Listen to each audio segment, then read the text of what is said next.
Bismillahirrahmanirrahim. Assalamualaikum warahmatullahi wabarakatuh. Alhamdulillah rabbil alamin. Alladhi allafa baina qulubina fa asbahna bi ni'matihi ikhwana. Wassalatu wassalamu ala rasulillahil karim. Nabiyyina wa sayyidina Muhammadil amin. Wa ala alihi wa sahbihi wa dhurriyyatihi wa ummatihi ila yaumiddin. Fahuwa mursalun rahmatan lil alamin. والذي باتباع سنته الشريفة أصبحنا للمتقين إماما. Saudara-saudariku, dimanapun berada, semoga video ini menemui kita semua dalam keadaan yang baik, yang sehat, yang mendapat bimbingan dari Allah Subhanahu wa Ta'ala untuk senantiasa menata aktivitas dan perilaku kita sehingga mulia di hadapan Allah Subhanahu wa Ta'ala sampai kita kembali berpulang kepadanya. Alhamdulillah, Allah mempersaudarakan kita dengan ikatan iman, yang dengan itu selamat kita dari berbagai macam kepedihan hidup, selamat kita dari berbagai macam kegelisahan, selamat dari berbagai peluang, sifat-sifat dan sikap-sikap yang tidak mulia, dan dengan iman itulah kemudian kita disatukan untuk menjadi contoh bagi semesta seperti yang dituntun oleh Nabi mulia Nabi Muhammad SAW. Teman-teman dimanapun berada, saat Allah mencipta seluruh anak cucu Adam, dan dalam proses penciptaan itu lalu menghadirkan roh dan menyatukannya dengan jasad pada usia setidaknya kandungan di 4 bulan. 120 hari, fase 40 hari ketiga, seperti diungkap dalam satu hadis Abdullah bin Mas'ud radhiyallahu taala anhu dari Nabi sallallahu alaihi wasallam yang sangat viral itu, bahkan ditempatkan oleh Al-Imam An-Nawawi rahimahullahu taala dalam Al-Arba'in, 42 hadis beliau di urutan hadis yang keempat. Kalau roh ditiupkan dan disatukan dengan fisik, maka disitulah kemudian terjadi satu komitmen, dialog antara Al-Khaliq, Allah Subhanahu wa Ta'ala, sang pencipta, dengan makhluk yang tercipta. Terekam itu semua dalam Al-Quran surah ke-7 di ayat 172. Wa idh akhadha rabbuka min bani Adam min zuhurihim dhurriyyatahum wa ashhadahum ala anfusihim alastu bi rabbikum qalu bala syahidna an taqulu yawmal qiyamati inna kunna an hadza ghafilin. Wa idh akhadha rabbuka min bani Adam. Dan ingatlah, pelajari, pahami, ketahui, sehingga dengan mempelajari itu kita mengerti, dengan mengerti itu timbul ada ingatan dalam diri kita untuk kita jadikan sebagai pedoman. Apa yang kita ingat, kita pelajari, kita pahami itu ketika Allah Subhanahu wa Ta'ala, Tuhan kita semua, mengambil satu perjanjian dan komitmen yang kuat. Nah, ini yang ingin saya tegaskan dalam perjanjian komitmen itu, saking mulianya perjanjian ini, saking agungnya, juga dilekatkan di situ unsur nasab. Wa idh akhadha rabbuka min bani Adam. Dan ingatlah Muhammad SAW ketika Rabbmu mengambil satu komitmen perjanjian min bani Adam, dari semua anak cucu Adam. Maka menarik, perjanjian syahadat pertama yang menentukan fitrah dan kemurnian bawaan fitrah itu. Fitrah beragama, fitrah cenderung pada kebenaran, fitrah bertuhan. Ternyata awal pelekatannya berlangsung juga proses penyebutan nasab di dalamnya. Saking mulianya nasab itu, nasab setiap anak cucu Adam, nasab kita semua manusia yang tersambung pada Nabi Adam alaihissalam menjadi mulia dan dilekatkan kemuliaan itu dalam awal proses penciptaan, lebih detailnya penyatuan roh kepada jasad. Setelah terbentuk menjadi mulia, ahsanat taqwim dalam bentuk yang sangat rupawan, maka bersamaan dengan itu pun dilekatkan sifat-sifat kemuliaan sebagai potensi akhlak yang bisa dibawa dalam berkehidupan. Penciptanya Khaliq, yang diciptanya makhluk, Maka bawaan yang dibawa oleh makhluk ini disebut dengan akhlak. Maka sifat-sifat potensi baik ini ditanamkan dalam wujud makhluk ini supaya bisa dieksplorasi dari ujung kepala sampai ujung kaki menjadi perilaku yang mulia. Dan penyematan sifat kemuliaan ini pun melekatkan unsur nasab di dalamnya. Al-Quran surah ke-17, Al-Isra di ayat ke-70. Walaqad karramna bani Adam. Dan jangan pernah ragukan, demi keagunganku, aku muliakan. Karramna, aku muliakan. Ya, kata karuma, kemudian karrama, turunannya. Dari situ muncul kata karim, dari situ muncul kata karamah, menunjuk pada satu kemuliaan yang berupa sifat yang mengiringi perilaku. Karena itulah orang-orang yang jujur, yang baik, yang rendah hati, berperilaku baik disebut dengan karim. Rajulun karim, imra'atun karimah. Pelekatan sifat ini menariknya juga dihadirkan unsur nasab di dalamnya. Nasab semua anak cucu Adam disambungkan kepada bapak utamanya, bapak genealogisnya. Walaqad karramna bani Adam. Saudaraku, saat dicipta ditiupkan roh, nasab disebutkan di dalamnya. Saat diberikan sifat-sifat kemuliaan yang bisa digali dan disematkan dalam perilaku, nasab diikutkan di dalamnya. Bahkan ketika kita diminta memenuhi seruan Allah Subhanahu wa Ta'ala yang dihadirkan dari berbagai masjid-masjid itu, nasab pun dihadirkan di dalamnya. Allah Subhanahu wa Ta'ala berfirman di Quran surah ke-7 misalnya, Al-A'raf di ayat ke-31. Ketika Allah menyampaikan, Ya Bani Adam, khudhu zinatakum inda kulli masjid. Hei semua anak cucu Adam, kenakan pakaian terbaikmu ya dalam setiap kehadiranmu, memenuhi panggilanmu dari masjid-masjid itu. Kenakan pakaian terbaikmu untuk memenuhi panggilan Allah Subhanahu wa Ta'ala yang datang dari beragam masjid-masjid itu. Dilekatkan panggilan itu dengan nasab. Menjalani kehidupan dari unsur nasab itu, kita diminta belajar dari kakek moyang kita, yaitu Nabi Adam alaihissalam. Bagaimana perilaku beliau, bagaimana kedekatan beliau dengan Allah, pelajaran kehidupan beliau.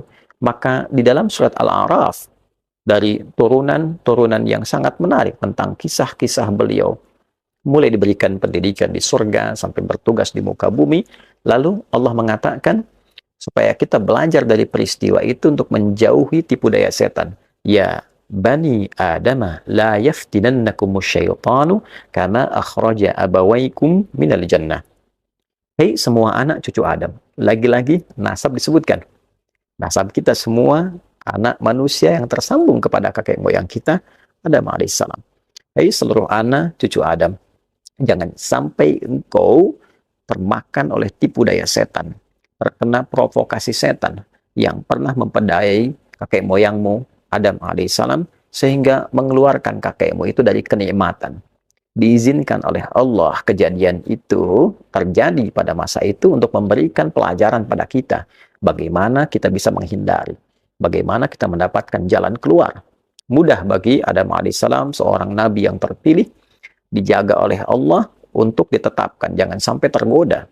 Tapi bagi kita yang bukan nabi, bukan rasul, dan berpotensi banyak tergoda, kita harus tahu bagaimana cara menghindari, bagaimana cara kita kembali saat terjebak di dalamnya. Dan menariknya, itu semua diungkap dengan penyebutan awal nasab.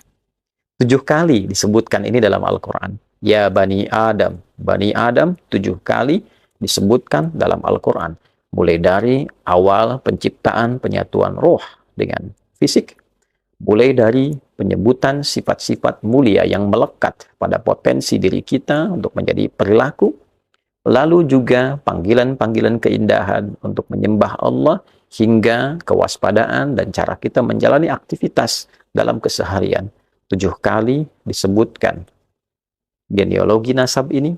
7 hari kita beraktivitas dalam sepekan, seakan kita tidak boleh lupa bahwa nasab kita ini begitu mulia. Nasab kita dipertaruhkan.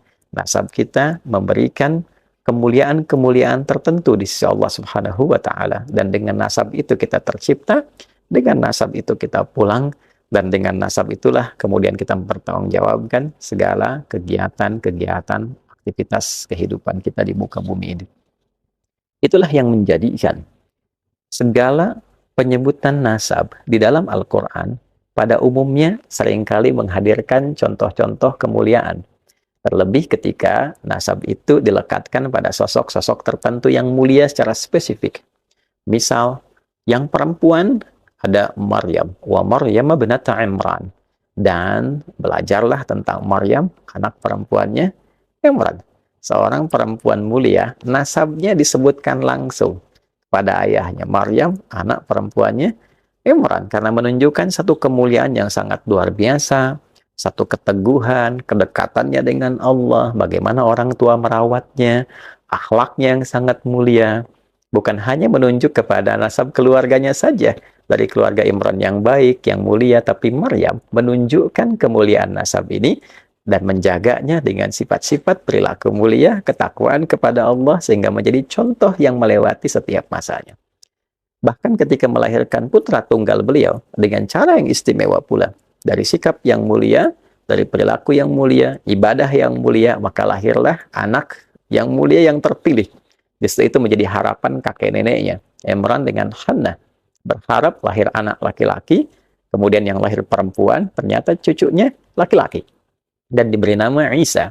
Dan jangan lupa, Isa pun alaihissalam disebutkan dengan nasab ke atasnya. Isa bin Maryam. Isa satu-satunya anak laki-laki Maryam alaihissalam. Bagaimana Al-Quran menyifati Isa alaihissalam? Ternyata kemuliaan nasab ini dirangkai dengan kemuliaan perilaku. Sangat viral di Quran surah 19 dengan namanya Maryam, bahkan khususnya di ayat 31 sampai dengan ayat 33 itu. Wa ja'alani mubarakan aynama kuntu wa awsani bis shalah, dan seterusnya sampai kita dapati wassalamu alayya yauma wulidtu wa yauma amutu wa yauma ub'atsu hayya. Ya, keselamatan di dunia saat akan wafat sampai dengan dibangkitkan di akhirat dalam kebaikan. Dan menariknya, beliau juga menyebutkan beliau berbakti kepada ibundanya, beliau mengabdi kepada Allah dengan sempurna, dan juga dipertemukan dengan saudara, nasabnya juga tersambung dalam situasi yang unik. Ayahnya yang meminta itu Zakaria alaihissalam supaya terlahir seorang anak khusus yang Allah saja menganugerahkannya dengan cara yang luar biasa. Menyembuhkan kembali istrinya, bisa mengandung, melahirkan, diberi nama dengan Yahya, dan itu pun pemberian dari Allah. Menariknya, ketika turunan nasab ini disebutkan dari Zakaria, kemudian melahirkan Yahya, menariknya, Yahya disifati oleh Allah dengan perilaku-perilaku yang sangat bisa dan sangat luar biasa diteladani, sifat-sifat yang mulia yang dengan itu ia dikenang. Ya Yahya, khudil kitaba biquwwah wa atainahu al-hukma sabiyya wa hananan min ladunna wa zakata wa kana taqiyya wa barran biwalidayhi wa lam yakun jabbaran asiyya wa salamun alayhi yawma wulida wa yawma yamutu wa yawma yub'atsu hayya. Betapa banyak keunggulan perilaku yang disematkan dalam sifat-sifat ini, dan dengan keunggulan itu menjadi contoh bukan hanya bagi kita sebagai muslim kini, tapi juga kita bisa melacak itu semua sampai ke keluarga ke atasnya. Puncak semua itu, bila kita kumpulkan seluruh keteladanan dari setiap era nabi-nabi mulia, Rasul mulia, maka keseluruhannya kita akan temukan keteladanan itu dalam wujud seorang sosok paling mulia di muka bumi ini, yaitu Rasulullah tercinta Nabi Muhammad Sallallahu Alaihi Wasallam. Maka kemuliaan beliau yang nasabnya juga tidak terputus. Beliau lahir, ayahnya sudah meninggal, tapi nasabnya sangat jelas, yang tentu banyak tersebar di kitab-kitab yang bisa kita baca. Tidak cukup dengan itu, bahkan di dalam Al-Quran, kemuliaan itu semua ditampilkan lebih dengan kesempurnaan keteladanannya. Laqad kana lakum fi Rasulillahi uswatun hasanah. Sungguh jangan pernah engkau ragukan pada kepribadian Rasulullah itu ada keteladanan yang paripurna, yang terbaik, yang bisa melahirkan pahala. Ujung kaki sampai tarik ke atas ke ujung kepala beliau yang mulia semuanya teladan, pikirannya teladan, pendengarannya teladan, tuturnya teladan, sampai berjalannya pun teladan. Sehingga Al-Quran sangat tegas mengungkap keteladanannya dengan bentuk pujian, wa innaka la'ala khuluqin azim, dan sungguh engkau itu adalah sosok pribadi agung, pemilik semua keteladanan yang sangat mulia. Wa kana khuluquhul Quran, demikian Sayyidah Aisyah radhiyallahu taala anha ketika ditanya tentang kepribadian Rasulullah, akhlaknya yaitu Al-Quran. Saudara-saudariku dimanapun berada, nasab adalah sesuatu yang sangat mulia untuk kita semua. Ketersambungan nasab juga menjadikan perhatian yang tinggi dalam Islam. Untuk itulah pernikahan diatur, supaya tidak ada kekacauan nasab. Untuk itulah zina dilarang, supaya tidak terjadi keguncangan dalam nasab. Nasab begitu mulia. Dan puncak kemuliaan nasab itu adalah penjagaan terhadap nasab itu dalam bentuk kemuliaan akhlak, kemuliaan perilaku, kemuliaan ibadah, sehingga semua itu terjaga dalam kebaikan-kebaikan. Dan dari situlah kemudian Allah memberikan contoh-contoh keteladanan dalam nasab dan proses penjagaannya dalam bentuk perilaku yang baik untuk kita bisa amalkan dalam kehidupan kita. Itulah yang nampak pada pribadi agung Nabi Muhammad SAW. Alhamdulillah, dalam perjalanan setiap masa sampai dengan kini, kita mendapati keadaan diri kita semua tersambung dalam nasab yang mulia, yaitu ke Nabi Adam alaihissalam. Sebagian dari kita Allah pilihkan. Kita tidak bisa memilih, tapi Allah memilihkan untuk tersambung kepada nasab-nasab mulia, di antaranya nasab Rasulullah Sallallahu Alaihi Wasallam, nasab yang tersambung pada Nabi Agung yang kita cintai semua, Nabi Muhammad Sallallahu Alaihi Wasallam. Itu adalah satu anugerah yang sangat besar dan mendorong kita untuk mencintai semua itu, keturunan-keturunan Nabi Sallallahu Alaihi Wasallam, ketersambungan nasab yang terjaga itu, dan juga amanah Al-Quran, illal mawaddata fil qurbah. Nabi tidak meminta apapun kepada kita kecuali supaya kita bisa berkasih sayang, memberikan perhatian yang baik terhadap kerabat-kerabat beliau.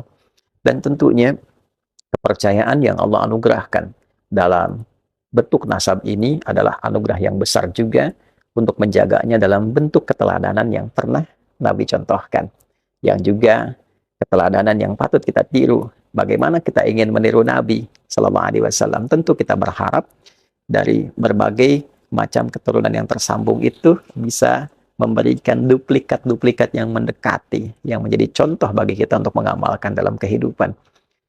Kerendah hatian, kelembutan, kesabaran, ketegasan pada penyimpangan, tapi juga kasih sayang mendalam antar sesama. Muhammad Rasulullah walladzina ma'ahu asyidda'u 'alal kuffar ruhama'u bainahum. Muhammad SAW itu Rasulullah yang paling agung, paling mulia, dan orang-orang yang membersamai beliau. Ma'nya ma'iyah, walladzina ma'ahu, ma'iyah membersamai, dekat, ya, boleh jadi tersambung nasab ataupun juga tersambung pada keumatannya, ya, yang mencintai beliau. Di antara ciri utamanya adalah tegas pada berbagai macam bentuk penyimpangan dari nilai-nilai keagamaan, tapi dalam saat yang bersamaan ruhana ubainahum, saling menyayangi, mencintai sesama muslim, saling menjaga kehormatan sama insan beriman, saling mendamaikan. Dan cukuplah dengan iman saja kita berdamai demi melahirkan ketenangan, kenyamanan, dan kemuliaan. Quran surah ke-49 di ayat ke-10, innamal mu'minuna ikhwatun fa aslihu baina akhawaykum. Sungguh setiap insan beriman itu bersaudara. Bahkan menggunakan adatul hasri, innama. Ya, cukuplah orang beriman itu menjadi punya hubungan saudara karena imannya. Di atas berbagai macam runtutan nasab itu yang tersambung kepada Nabi Adam alaihissalam, ternyata ada satu tali asih yang harus diasah untuk saling mengasuh, yaitu tali iman. Hamdu minallah. Dan dengan iman itulah kita menjadi bersaudara. Wa asbahtum bi ni'matihi ikhwana. Dengan nikmat Allah, nikmat iman itu kita bersaudara. Karena itulah bila terjadi satu perbedaan pendapat atau bahkan memicu perselisihan, perdebatan, dan di antara keelokan insan beriman itu adalah menghadirkan sifat islah, menghadirkan kedamaian yang menyatukan. menghadirkan satu bentuk perbaikan yang mempersaudarakan. Untuk itu, dari mungkin tadi sharing, saya tidak bermaksud juga mengajari, karena sadar diri ilmunya masih sedikit, ya, dan juga sadar diri bahwa kondisi kami secara pribadi mungkin berasal dari keluarga yang biasa saja, juga tidak terlampau istimewa, tapi kedalaman cinta terhadap Al-Quran mendorong kita semua untuk mencoba menampilkan sisi keimanan kita. Di sini saya ingin menghimbau kepada seluruh kalangan tanpa kecuali untuk menghentikan seluruh bentuk perdebatan, sifat-sifat yang mengarahkan kepada perpecahan, yang dipicu oleh polemik-polemik tentang nasab dan sebagainya. Saya kira cukup selesai. Alangkah lebih baik dihentikan saja, karena kita semua adalah mulia. Kita satu bangsa, satu negara, satu ikatan iman. Akan lebih baik bila seluruh problem itu kita tepikan, selesai, dan menghadirkan islah. Saya sangat mencintai dan Masya Allah negeri ini dibangun dan juga dirangkai dengan rangkaian yang sangat indah. Di antara saham terbesar untuk merangkai negeri ini adalah saham keimanan kita kepada Allah Subhanahu wa Ta'ala. Di dalamnya banyak sekali nasab-nasab tersambung pada Rasulullah Sallallahu Alaihi Wasallam yang memberikan kontribusi besar akan terlahirnya negara kesatuan Republik Indonesia, baik di masa perjuangan, penyusunan bagian-bagian yang membentuk NKRI, lambang negara, dan yang lainnya. Bahkan embrio awal berdirinya Indonesia itu juga ya yang menyatukan kerajaan-kerajaan di Nusantara, yang memberikan pendalaman-pendalaman, pengajaran-pengajaran tentang bagaimana implementasi ketauhidan dalam membela negara, revolusi jihad dan sebagainya. Itu seluruhnya teman-teman sekalian tanpa kecuali mengacu pada ulama-ulama kita, dan juga mereka diantaranya tersambung nasabnya pada Rasulullah SAW. Apakah dari jalurnya Ba'alawi, apakah dari jalurnya Wali Songo, seluruhnya memiliki kemuliaan yang kita cintai. Dari manapun, saya mengajak akan lebih baik perdebatan itu ditepikan. Mungkin Allah menginginkan dan menghendaki itu semua terjadi supaya kita saling mengenal siapa yang selama ini nggak pernah kelihatan. Dari yang nasabnya Wali Songo, yang tersambung juga pada jalur-jalur kepada Nabi Sallallahu Alaihi Wasallam, ataupun juga dari Ba'alawi yang belum diketahui, ternyata banyak ulama-ulamanya yang meneduhkan, yang punya kitab-kitab yang disyarah juga oleh ulama-ulama kita. Saya harap ini adalah satu potensi untuk menyatukan, bukan memecah belah. Kita punya persoalan yang banyak sekarang harus kita hadapi. Persoalan keumatan, tentang judi online, tentang pinjol, keresahan di masyarakat. Saya kira tidak perlu kita tambah lagi dengan banyaknya polemik-polemik yang tidak penting untuk hadir, sehingga menghambat kemajuan, kecerahan, dan juga ketentraman yang selama ini kita harapkan. Kalau setiap guru hanya membuat ataupun dibuat konten oleh orang lain dengan menghadirkan banyak perdebatan seperti itu, maka apa yang didapatkan oleh umatnya? Saya mohon maaf bila ditemukan kata-kata yang tidak tepat. Mohon dianggap sebagai sesuatu yang bisa diperbaiki, tidak ada maksud lain dari apa yang kami sampaikan. Saya kira semoga Allah Subhanahu wa Ta'ala merahmati kita, merahmati negeri kita, dan menyatukan kita dalam kebaikan untuk membangun negeri ini bersama-sama, mencintai negeri ini, dan menjadikan itu sebagai ibadah terbaik kita, sebagai bekal pulang kembali pada Allah Subhanahu wa Ta'ala. Sekali lagi, hentikan polemik nasab, hadirkan sifat islah di antara kita, dan mari kita rekatkan ukhuwah yang dengan perekatan itu kita bangun bangsa kita untuk maju bersama di era yang tidak mudah ini dengan tantangan yang beragam. Orang sudah sampai ke titik yang tinggi untuk menjemput masa depan. Maka saatnya kita membangun islah sebagai pondasi berbangsa, bernegara, berketuhanan yang Maha Esa untuk melahirkan perilaku kemanusiaan yang beradab dan diawali dengan persatuan Indonesia demi mewujudkan kerakyatan yang dipimpin oleh hikmat kebijaksanaan dalam permusyawaratan perwakilan, dan terwujudlah keadilan sosial bagi seluruh rakyat Indonesia. Adi Hidayat. Assalamualaikum warahmatullahi wabarakatuh.